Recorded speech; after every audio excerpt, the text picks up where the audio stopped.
Baik, Assalamualaikum warahmatullahi wabarakatuh. Assalamualaikum. Alhamdulillah rabbil alamin wa bihi nasta'inu ala umuri dunya waddin wa ala alihi wa washabihi ajmain. Amma ba'd. Yang kami hormati Bapak narasumber juga ini, kebanggaan besar buat saya berdampingan dengan Profesor Dr. Irwansyah, Guru Besar Unhas dan EIC Hasanuddin Law Review, kemudian Ibu Dr. Gusti Muzaina dan Bapak host Dr. Saifuddin, kolega akademisi yang turut berhadir di Zoom ini, kemudian sahabat pemirsa Duta TV. Baik, izinkan saya hanya fokus kepada jurnal yang saya kelola. Karena itu saya memberi tajuk dari presentasi saya adalah teori dan praktik menulis di jurnal terindeks Scopus merujuk pada Samara. Jadi saya mungkin sedikit banyak ke sana. Jadi kalau tadi disampaikan oleh Prof. Irwansyah bahwa berbicara tentang Scopus ini adalah rindu tapi benci atau benci tapi rindu. Mengapa rindu tapi benci? Karena betapa banyak kebutuhan akademisi terhadap Scopus ini.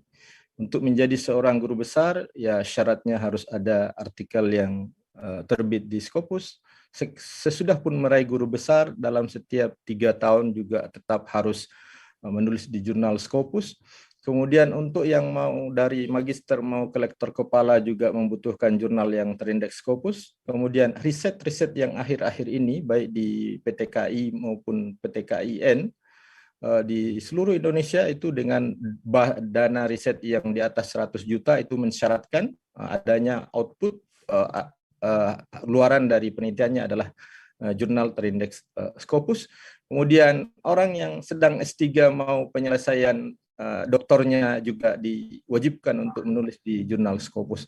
Nah, itulah kira-kira mengapa Scopus itu dirindukan dan dibenci. Mungkin dibenci karena banyaknya artikel yang tertolak di Scopus itu, atau mungkin karena lamanya menunggu kapan artikelnya itu terbit di Scopus. Nah, baik Bapak Ibu yang sama-sama berbahagia, mudah-mudahan saya mencoba meringankan materi saya, mudah-mudahan tidak rumit ya, dipahami. Baik, yang saya seperti yang saya sampaikan tadi, saya langsung fokus kepada jurnal yang saya kelola yang sudah terindeks oleh Scopus. Menulis di jurnal internasional bereputasi Scopus itu yang paling pertama sekali harus kita perhatikan adalah apa fokus dan skop jurnal itu. Sehingga kita bisa memastikan bahwa artikel kita itu sesuai dengan fokus dan skop dari jurnal yang kita tuju.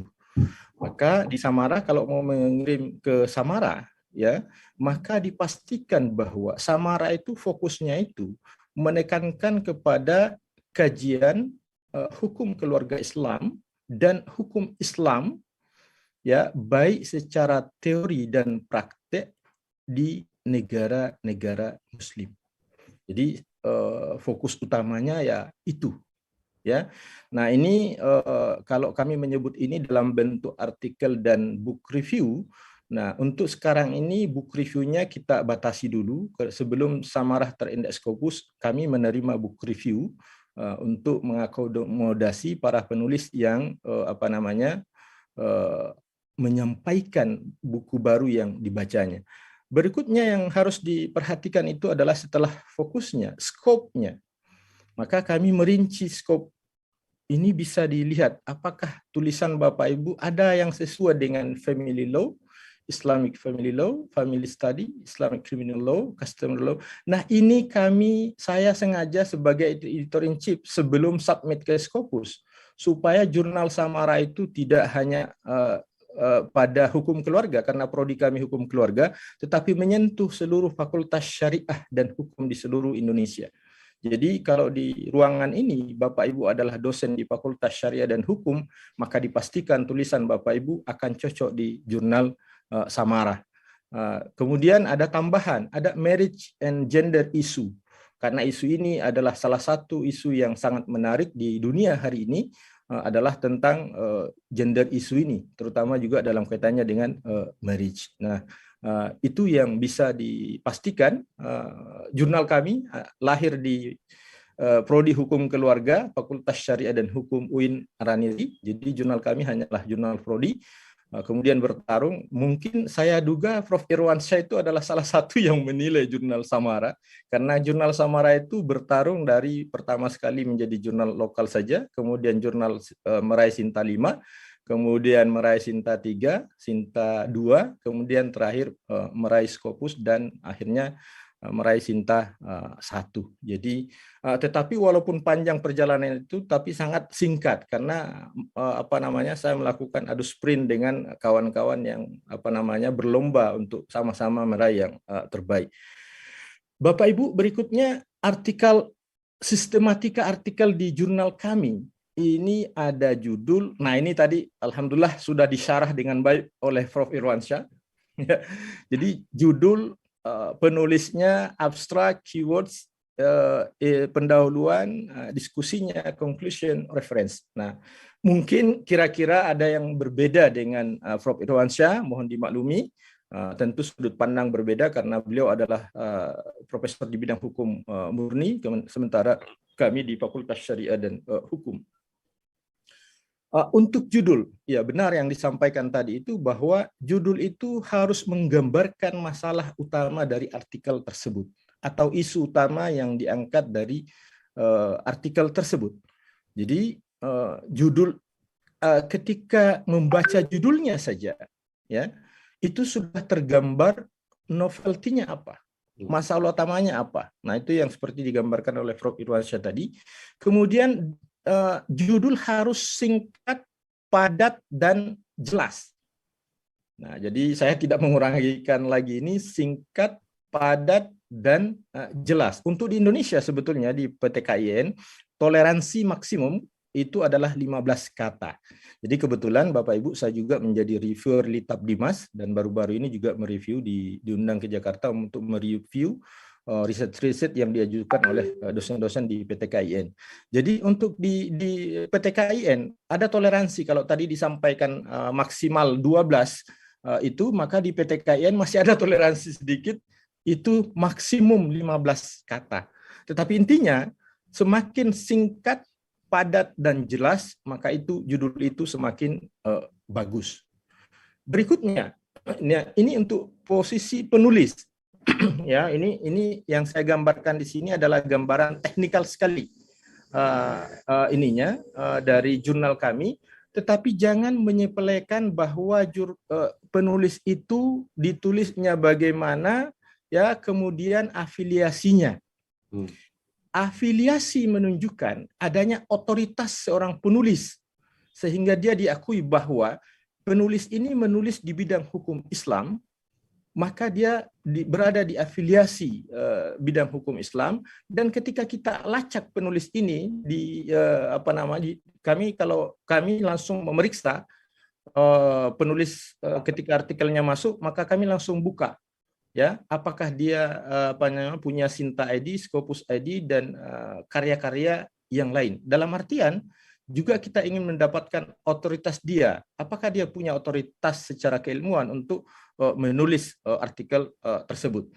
Nah itu untuk penulis dipastikan bahwa, nah kadang-kadang ada yang bidang lain, misalnya ada dari Usuluddin, kemudian ada dari Fakultas Even Tarbiyah, ya silahkan saja karena itu sudut pandang bisa digunakan, tetapi dalam salah satu penulis harus muncul orang, salah satunya harus ahli di bidang hukum Islam. Itu untuk terkait penulis. Untuk abstrak dan keyword, setuju yang disampaikan dengan Prof. Irwansyah tadi, bahwa di abstrak itu paling sedikit memuat 4 hal. Yang paling utama, ya, adalah statement of the problem. Ya, apa yang menjadi dasein dan dasolen dari riset yang artikel yang diajukan. Kemudian pertanyaan penelitiannya, metode, ya, kemudian apa temuannya, yang di temuan itu muncul novelty-nya apa, ya. Jadi 4 hal ini yang kami periksa pastikan pada abstrak. Kemudian untuk keywordnya itu 3 sampai 7 kata dari kata kunci yang menjadi fokus dari risetnya. Berikutnya, pada pendahuluan, ya, di jurnal kami harus memuat 3 hal utama. Ya, yang pertama sekali adalah tema yang dikaji itu apa, atau statement of the problem tadi itu. Ya, yang kedua, apa pentingnya, apa signifikasinya kajian itu. Yang ketiga, nah ini kalau kita perhatikan jurnal-jurnal yang berputusan yang lain itu ada imrat dan non-imrat. Imrat itu bedanya dengan non-imrat bahwa jurnal kami menggunakan non-imrat dalam artian metodenya itu bukan tidak ada. Jadi kalau silahkan diperiksa jurnal Samara itu tidak muncul bab atau subbab khusus tentang metode. Tetapi dia include di introduction atau pendahuluan. Jadi ada satu kalimat atau bahkan maksimal satu paragraf itu penulis menggambarkan bahwa metodenya itu ya seperti yang disampaikan dari Prof. Irfansyah tadi harus jelas, ya. Jadi itu harus disampaikan secara singkat, ya, padat dan juga jelas. Jadi tidak menjelaskan sampai 2 halaman metodenya. Cukup satu kalimat atau maksimal satu paragraf, ya. Kemudian berikutnya, ya, pada pembahasan, pada bagian pembahasan. Jadi pembahasan itu adalah bagian utama daripada artikel, ya. Jadi pembahasan itu adalah bagian utama dari artikel. Karena itu disinilah peran penting data-data dihadirkan, dianalisis secara ilmiah dan disampaikan apa yang menjadi temuan. Nah, kami agak sedikit unik. Untuk di pembahasan ini boleh untuk kajian terdahulu atau literature review boleh ditempatkan di introduction, boleh di discussion ini. Ketika menjelaskan data-data yang ada itu, tentu riset-riset sebelumnya itu apa? Jadi kalau sudah disampaikan di introduction, maka tidak perlu lagi pada pembahasan. Tetapi jika tidak disampaikan di introduction atau pendahuluan, maka perlu disampaikan di pembahasan. Apa bedanya tulisan ini dengan tulisan-tulisan yang terdahulu? Jadi dari sana, dari literature review tersebut, kita menemukan bahwa ada teori yang muncul yang digunakan oleh penulis. Ya. Jadi ada data yang dikemukakan oleh penulis yang valid. Kemudian ada standing of author. Jadi jangan kadang-kadang ini sering kami membaca artikel-artikel yang masuk, penulisnya itu keasikan itu memasukkan teori-teori yang terkait dari artikelnya, datanya bagus, tetapi lupa bagaimana standing dia sebagai peneliti atau penulis. Jadi tidak menggambarkan secara deskriptif saja, tetapi mengambil posisi. Misalnya ketika data yang dimunculkan itu atau teori yang dimunculkan itu adalah terjadi pro dan kontra. Tetapi di dalam sebagai penulis jangan hanya menghadirkan pro dan kontra teori atau data tersebut, tetapi harus muncul posisi penulis itu bagaimana? Apakah di posisi pro atau di posisi kontra? Itu yang kami sebutkan dengan standing of author. Nah, kami menggunakan setiap referensi, setiap kutipan itu harus menggunakan footnote. Maka kami menggunakan format Chicago Manual of Style 17th edition footnote. Jadi itu menjadi catatan besar kami. Kemudian untuk di kesimpulan, ya, saya tidak menguraikan lagi, memang kebiasaan kita di akademisi di PTKIN, kesimpulan itu seringkali dibuat panjang, ya, sehingga tidak menggambarkan sebagai sebuah kesimpulan. Jadi kesimpulan itu lahir dari hasil diskusi, hasil analisis, kemudian lahirlah sebuah kesimpulan. Jadi ini isi dari kesimpulan, nanti mudah-mudahan bisa didiskusikan nantinya. Kemudian berikutnya reference, ya, referensi. Jadi referensi itu bagi kami harus memuat dua hal utama dan yang pertama adalah harus memuat sumber atau pustaka acuan utama. Dalam bahasa yang sering dipakai di peneliti di Indonesia itu sumber babon. Nah, inilah bedanya mungkin dengan yang lain, bahwa ketika mengutip tentang fikih, ya, atau hukum Islam, maka jangan lupa mencantumkan sumber yang sangat otoritatif. Misalnya Wahba Az-Zulhaili, Fiqhul Islam wa Adillatuh, untuk saat ini almarhum adalah penulis yang sangat modern terkait dengan hukum Islam. Ketika menulis tentang perkawinan di Indonesia, jangan lupa di sana ada Amin Suma, ada Profesor Khairuddin Nasution. Nah, itu kira-kira yang sumber acuan utama. Kemudian yang kedua adalah khususnya untuk dari sumber jurnal, ya, diupayakan bahwa dari artikel yang dikutip itu adalah sudah merujuk kepada jurnal internasional bereputasi Scopus. Di Indonesia itu saya contohkan ada Samara, ada Ahkam, ada Al-Ihkam, ada Hasanuddin Law Review punya Prof. Irwansyah, ada Sriwijaya Law Review, ada Studi Islamika, ada Al-Jamiah, Kijis, Ijims, dan JIS. Jadi kalau mau meningkatkan nilai tawar dari artikelnya, ya mohon untuk jurnal-jurnal yang belum masuk bereputasi sudah mulai dikurangi, diperbanyak merujuk kepada jurnal-jurnal yang bereputasi tersebut. Nah, khusus untuk reference ini, jangan lupa pastikan menggunakan Mendeley atau Zotero pada reference manajernya. Kalau ini ada yang tidak dikirim artikel, ini tidak digunakan, kami pastikan itu langsung ditolak oleh tim editor, karena itu dianggap sangat terlambat. Perhatian yang terakhir. Berikan perhatian yang terakhir. Yang pertama, kedalaman literatur. Ya, kedalaman literaturnya itu diperhatikan. Kemudian yang kedua, technical writing. Ya, kemudian yang tadi, manager reference application tadi.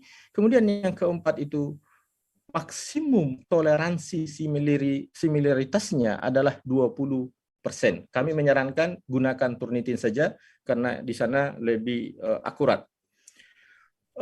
Untuk technical ratingnya silahkan berpandu pada artikel template di jurnal kami. Kemudian pastikan Bapak Ibu mengikuti author guidelines.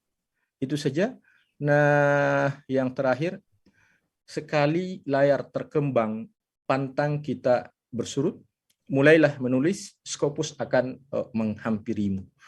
Ini saya kutip sebagai orang Sulawesi, saya merantau ke Aceh, saya alumni lokal S1 S2 di UIN Alauddin Makassar, kemudian S3 di Makassar. Tantangan bagi saya ketika tampil di forum-forum terbuka, sering dicandain kawan-kawan. Memang Pak Mursyid sudah punya Scopus. Nah, itulah tantangannya. Saya buka rahasia Bapak Ibu, ketika saya mengelola jurnal Samara ini, saya submit ke Scopus itu, saya belum punya ID Scopus. Ya, tetapi alhamdulillah ketika mengejutkan jurnal Samara yang saya kelola, kalau Hasanuddin Law Review itu setahu saya Prof ya, 4 tahun direview oleh CSAB sejak pengajuannya. Jurnal Samara tidak sampai 5 bulan dari pengajuan pertama dan terindeks oleh Scopus, dan kami sangat bersyukur jurnal Samara itu mengindeks seluruh artikel sejak pertama kali terbit Samara dari 2017 sampai saat ini. Akhirnya artikel-artikel yang semula tidak dianggap bernilai oleh kawan-kawan semuanya terindeks oleh Scopus, dan hampir 100% di fakultas saya sekarang sudah memiliki ID Scopus dengan jurnal Samara tembus Scopus ini. Saya pikir itu dari saya, quote sederhana, tetapi sekali layar terkembang pantang kita bersurut, ini adalah warisan atau local wisdom dari Sulawesi Selatan yang bisa kita bawa kemanapun untuk bisa eksis dimanapun, termasuk di dalam akademisi. Saya pikir demikian dari saya untuk sementara. Saya kembalikan kepada hostnya kembali. Assalamualaikum warahmatullahi wabarakatuh.